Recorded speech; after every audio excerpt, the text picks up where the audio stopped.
Now, on either of the folded corners, that would be this one or this one, you are going to start making your design, okay? What's very important though is you must use a folded corner. If you do it on this loose corner, your project will not turn out correctly. So a folded corner, okay? There are two options, here and here, okay? Then you are going to be drawing a pattern, okay? And you can see I have some curved lines, okay?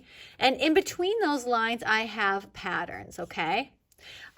You might choose to have more of those lines, or you might choose to have less of those lines, but making it more detailed, as you see in this one over here, okay?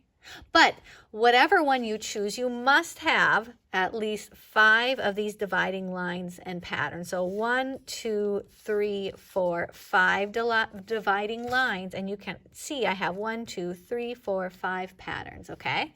This one, I have more than that, okay? So going back to this, you are going to start on one of the folded corners. Doesn't matter, this one or this one.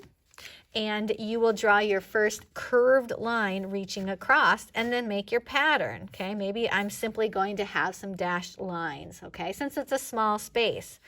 And then I go up and I could make my next line, okay? And then just draw whatever you'd like in it, okay?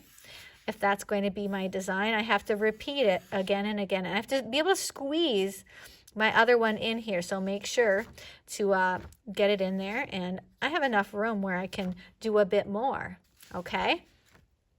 Some of you might prefer just going and drawing the shape or the line that you prefer to have repeating, okay? And then I could go and make the curve on top of it. So already I have 1, 2, 3 dividing lines and patterns. All I need is 2 more, okay?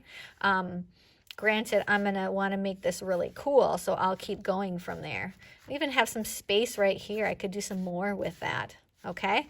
So I'm going to draw another dividing line and just keep going from there, okay? Maybe I'm going to have some X's this time. There's no wrong, okay, answer. Just have fun making your pattern, but just make sure it completes itself before you get to the end. I kind of almost ran out of space there, okay? Frankly, I have enough room that I can do a little bit more with this, okay? So you're just going to keep repeating that line, dividing line and pattern until you reach the other end, okay? So, and you can even have things connect. The only thing I don't want you to do is write letters in here. The reason is we are going to be printing these. And when you print things, they print in a mirror image, okay? So if you write a letter, it's going to print backwards, okay? And it starts getting tricky, especially when you think about writing words, because the whole word has to be backwards. Plus the individual letters, it gets confusing. So you want to do those dividing lines and then make your patterns, okay? So again, you want to be drawing your design from the folded edge, okay? And you need to have at least 5 dividing lines and patterns. Have fun.